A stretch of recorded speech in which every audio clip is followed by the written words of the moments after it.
तर नमस्कार विद्यार्थी मित्रांनो, तुम्हा सर्वांचं खूप खूप स्वागत आहे आपल्या या यूट्यूब चॅनलवर। तर विद्यार्थी मित्रांनो, बॅचलर ऑफ डिझायनिंग हा जो 4 इयरचा कोर्सेस असतो, तर या कोर्सेससाठी बघा रजिस्ट्रेशनला सुरुवात झालेली आहे। तसेच बघा त्यापुढील ज्या प्रोसेस असणार आहे, मग त्यानंतर डॉक्युमेंट व्हेरिफिकेशन असेल, त्यानंतर तुम्हाला फी किती लागणार आहे, तुम्ही अदर महाराष्ट्र कॅन्डिडेट स्टुडंट म्हणजे अदर महाराष्ट्र स्टुडंट्स असतील, OMS असतील किंवा महाराष्ट्र स्टुडंट्स असतील, तर तुम्हाला फी किती लागणार आहे त्याविषयी सुद्धा माहिती बघणार आहोत। म्हणजेच ज्या संपूर्ण इम्पॉर्टंट डेट्स ज्या आहेत तर त्या डेट्सविषयी आजच्या या व्हिडिओच्या माध्यमातून संपूर्ण आपण जी माहिती आहे, बॅचलर ऑफ डिझायनिंग हा 4 इयरचा कोर्सेस आहे, तर त्याविषयी आपण माहिती बघणार आहोत। तर बघा विद्यार्थी मित्रांनो, जी नोटीस आलेली आहे तर ती नोटीस बघणार आहोत। या ठिकाणी बघा admission notice for bachelor of designing 4 इयरचा हा जो कोर्सेस आहे फॉर ॲकॅडमिक इयर 25-26। तर बघा विद्यार्थी मित्रांनो, हा जो ॲकॅडमिक इयर 25-26 साठी जे ॲडमिशन आहे बॅचलर ऑफ डिझायनिंग 4 इयरचं, तर त्यासाठी सुरुवात झालेली आहे। तर या ठिकाणी बघा एलिजिबिलिटी क्रायटेरिया दिलेला आहे, bachelor of designing courses various types of candidate. या ठिकाणी महाराष्ट्र कॅन्डिडेट्स विषयी माहिती दिलेली आहे। त्यानंतर बघा जे युनियन टेरिटरीमधील विद्यार्थी असतील किंवा Jammu Kashmir union territory, Ladakh migrate candidates असतील, त्यानंतर बघा अदर NRI असेल, बघा इंडियन OCI असेल, person of Indian origin PIO असेल, children of Indian workers in the gulf countries किंवा फॉरेन नॅशनल कॅन्डिडेट्स, त्यांसाठी बघा ही एलिजिबिलिटी क्रायटेरिया त्यांनी दिलेला आहे। तुमच्या स्क्रीनवर व्यवस्थित दिसत असेल। आता जे महाराष्ट्र स्टेटचे जे स्टुडंट्स आहेत, तर या ठिकाणी बघा should be citizen of India, तुम्ही इंडियन असले पाहिजे, शुड हॅव पास 10+2 म्हणजे तुमचं 12वी झालेलं असणं गरजेचं आहे। Examination and obtained at least 45% marks in aggregate, at least 40% marks in aggregate in case of reserve category. बघा जर तुम्ही रिझर्व कॅटेगरीमधील स्टुडंट्स असाल तर तुम्हाला बघा 40% मिनिमम असलेच पाहिजे 12वीला, आणि जर तुम्ही रिझर्व कॅटेगरीमध्ये जर नसाल तर तुम्हाला 45 जे पर्सेंट मार्क्स जे आहे तर ते 45% मार्क्स हे तुम्हाला असले पाहिजे। त्याविषयी या ठिकाणी माहिती जी आहे तर ती माहिती दिलेली आहे। अजून काय सांगितलेलं आहे बघा, इकॉनॉमिकल विकर सेक्शन असतील, त्यामध्ये पर्सन विथ डिसेबिलिटी असेल, त्यानंतर obtain non zero score in बघा जी आपली CET आहे महाराष्ट्र बी डिझायनिंग CET 2025, यामध्ये नॉन झिरो स्कोर असला पाहिजे। त्यानंतर अजून काय सांगितलं, should have pass D Voc stream in the same allied sector. बघा अशी एलिजिबिलिटी क्रायटेरिया त्यांनी दिलेला आहे। तशाच प्रकारे ऑदरचं तुम्ही स्क्रीनवर तुम्ही व्हिडिओ पॉज करून सुद्धा बघू शकता, या ठिकाणी दिलेला आहे, सेम आहे जवळपास। या ठिकाणी ऑदरचं वेगवेगळा दिलेला आहे, हे तुम्ही व्यवस्थित बघू शकता। पण महाराष्ट्र स्टेटचे जे स्टुडंट्स आहेत तर त्याविषयी आपण माहिती बघितलेली आहे। या ठिकाणी बघा ऑनलाईन रजिस्ट्रेशन फॉर ॲडमिशनला सुरुवात झालेली आहे। आता जर तुम्ही अदर महाराष्ट्र स्टुडंट्स असाल तर या ठिकाणी बघा, तसेच बघा union territory Jammu Kashmir and Kashmir या ठिकाणी जर तुम्ही स्टुडंट असाल किंवा लडाख मायग्रेंट कॅन्डिडेट्स असाल तर त्यांसाठी बघा 1900 रुपये फी लागणार आहे। आणि जर तुम्ही रिझर्व कॅटेगरीमध्ये स्टुडंट असाल, त्यामध्ये बघा SC ST VJDT NTA NTB NTC D असेल, तसेच OBC SBC, त्यानंतर EWS SCBC हे ज्या कॅटेगरीमध्ये जर तुम्ही असाल, तसेच PWD चे कॅन्डिडेट्स असतील, belonging to Maharashtra states only, PWD आहात पण तुम्ही महाराष्ट्र स्टेटचे रहिवासी असले पाहिजे। त्यानंतर orphan and transgender and other candidates, या सर्वांना जी फी जी आहे तर ती फी 1400 रुपये फी लागणार आहे। फी विषयी आपण माहिती बघितलेली आहे विद्यार्थी मित्रांनो। आता त्यानंतर बघा रजिस्ट्रेशनसाठी या ठिकाणी बघा रजिस्ट्रेशनला सुरुवात झालेली आहे। या ठिकाणी तुम्ही बघू शकता, online registration of application and uploading required documents by the candidate for the admission on website। For Maharashtra state, all India state म्हणजे सगळ्यांसाठी. अदर महाराष्ट्र म्हणजे बाकी महाराष्ट्राच्या बाहेरील जरी विद्यार्थी असले किंवा महाराष्ट्रातील जरी विद्यार्थी असले तर त्यांसाठी सेम डेट असणार आहे. रजिस्ट्रेशनला बघा 30/6/2025ला सुरुवात झालेली आहे, म्हणजे 30 जूनला सुरुवात झालेली आहे. लास्ट डेट बघा 9 जुलै 2025, म्हणजे 9 जुलै 2025 ही लास्ट डेट असणार आहे रजिस्ट्रेशन करण्यासाठी आणि डॉक्युमेंट्स अपलोड करण्यासाठी. या दोघांची सुद्धा सेम डेट्स त्यांनी दिलेली आहे. तर इथे डॉलरचं चिन्ह जे आहे बघा या ठिकाणी तुम्हाला दिसेल, तर याचा मिनिंग जो आहे तर ते या डेट चेंज पण होऊ शकता. खाली त्यांनी त्याचा मिनिंग पण दिलेला आहे, या ठिकाणी आपण बघू शकता.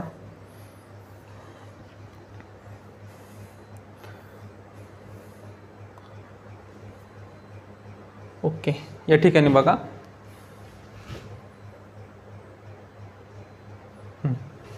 द शेड्यूल, डॉलरचं मिनिंग दिलेलं आहे. The schedule of display above provisional, म्हणजे ते डेट्स आहेत तर ते provisional and may be change under unavoidable circumstances the receive schedules if any will be notify on website. म्हणजे ते डेट्समध्ये चेंज होऊ शकतं असं त्याचा अर्थ त्यांनी दिलेला आहे.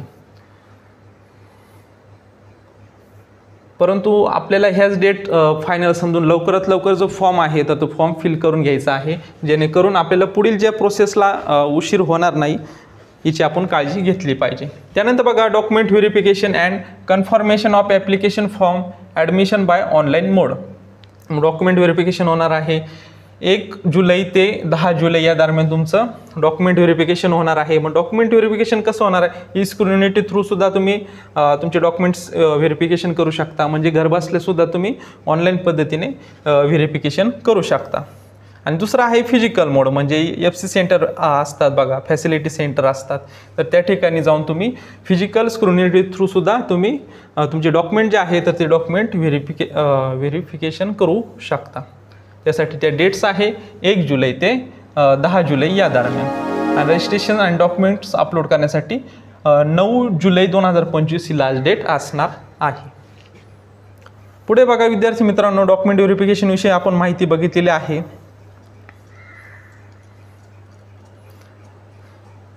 त्यानंतर बघा मग विद्यार्थी मित्रांनो, display of the provisional merit list for Maharashtra state and all India candidates on website.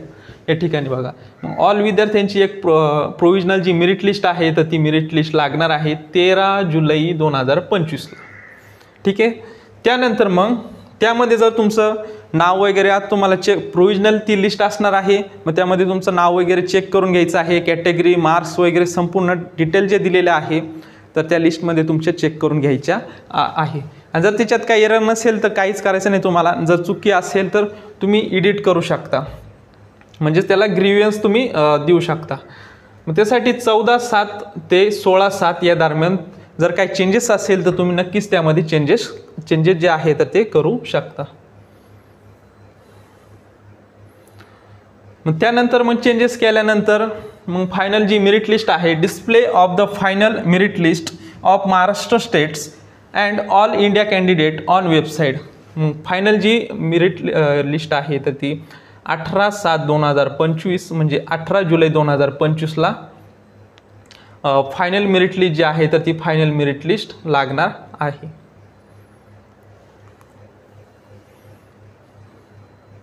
त्यानंतर बघा पुढे काय सांगितलेलं आहे,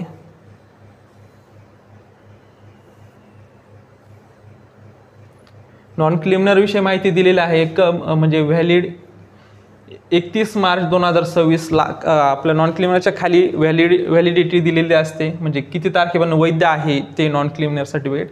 31 मार्च 2026 किंवा त्यापेक्षा जास्त डेट्स असली तरी चालणार. काही विद्यार्थ्यांनी 3 इयरचं काढलेलं असेल तर त्याचा ऐवजी इथं 28 पण येऊ शकतं किंवा 29 पण येऊ शकतं अशा प्रकारे. परंतु 26/2026 पेक्षा जास्त असलं तरी चालेल किंवा किमान 26 तरी असलं पाहिजे. त्यानंतर बाकी इन्फॉर्मेशन जनरल नोट दिलेले आहे. या ठिकाणी तुम्हाला हेल्पलाईन नंबर पण दिलेले आहे बघा. जर तुम्हाला the list of scrutiny centre is available on website. बघा स्क्रुनिटी सेंटर पण अवेलेबल करून दिलेलं आहे वेबसाईटला. Eligibility criteria rules regulation for admission are made available on the website for any queries, तुम्हाला काय अडचणी असतील, छोट्यातल्या छोटी जरी अडचण असेल, तुमचे डॉक्युमेंट्स अजून काढलेले नसतील तर त्यासाठी तुम्हाला डेट वाढवून लागत असेल तर नक्कीच तुम्ही लवकरात लवकर तसं CET सेलच्या हे जे काही नंबर दिलेले आहे तर यावर कॉन्टॅक्ट करून तुम्हाला सांगायचं आहे की आमच्या अजून डॉक्युमेंट्स मिळालेले नाही. मग त्यासाठी जर तुमची रिक्वेस्ट ॲक्सेप्ट केली तर नक्कीच तुम्हाला डेट जी आहे तर ती डेट वाढवून मिळणार आहे. पण त्यासाठी सर्व विद्यार्थ्यांनी प्रयत्न केला पाहिजे, जेणेकरून पालकांनी पण तुम्ही फोन करू शकता, ईमेल करू शकता, खूप सारे सोर्सेसने तुम्ही त्यांना सांगू शकता की डेट जी आहे थोडी वाढवून भेटली पाहिजे, कारण आमचे डॉक्युमेंट्स किंवा काही अडचणी असतील तर त्यांना नक्कीच तुम्ही सांगू शकता. त्यानंतर बघा टाईम पण दिलेला आहे, या टाईमातच तुम्हाला त्यांना कॉल करायचा आहे. All type of documents verification activity remains open all days include Saturday Sunday between 10 ते 5:30 वाजेपर्यंत. बघा, जे डॉक्युमेंट व्हेरिफिकेशनचे जे काम असणार आहे सॅटर्डे संडेला चालणार आहे, हॉलिडे असेल तरी पण त्या दिवशी तुमचं जे काम आहे तर ते काम चालू असणार आहे 10 ते 5:30 या दरम्यान. तर अशा प्रकारे बघा आपण संपूर्ण माहिती जी आहे तर ती संपूर्ण माहिती आपण बघितलेली आहे. तर बघा विद्यार्थी मित्रांनो, अशा प्रकारे आज आपण admission notice for bachelor of designing हा 4 इयरचा कोर्सेस आहे तर याविषयी आपण रजिस्ट्रेशनविषयी संपूर्ण माहिती जी आहे तर ती माहिती आपण बघितलेली आहे. यामध्ये आपण इम्पॉर्टंट डेट्स बघितलेल्या आहे, जेणेकरून तुम्हाला व्यवस्थित समजलं पाहिजे की लास्ट डेट कोणती असणार आहे. लवकरात लवकर तुम्ही फॉर्म फिल करून घ्या. तसेच मग तुमची प्रोविजनल लिस्ट कधी लागणार आहे, त्यानंतर त्याच्यात काही चेंजेस करायचे असतील तर इम्पॉर्टंट डेट्स कोणत्या असणार आहे त्या डेट्समध्येच तुम्हाला चेंज करता येणार आहे. त्यानंतर फायनल डिस्प्ले कधी होणार आहे फायनल लिस्ट, तर त्याविषयी आपण या व्हिडिओच्या माध्यमातून आपण माहिती बघितलेली आहे. तर बघा विद्यार्थी मित्रांनो, आपल्या यूट्यूब चॅनलवर खूप सारे मी CET रिलेटेड तसेच एज्युकेशन रिलेटेड असेल तसेच इतर काही जे तुम्हाला एज्युकेशनमध्ये हेल्प होणारे असे व्हिडिओ मी जे आहे तर ती मी आपल्या यूट्यूब चॅनलच्या माध्यमातून शेअर करत असतो. तर जे विद्यार्थी आपल्या चॅनल नवीन असतील तर चॅनल सबस्क्राईब करून घ्या, म्हणजेच तुम्हाला नवनवीन व्हिडिओ तसेच नवनवीन अपडेट्स तुम्हाला भेटत जातील.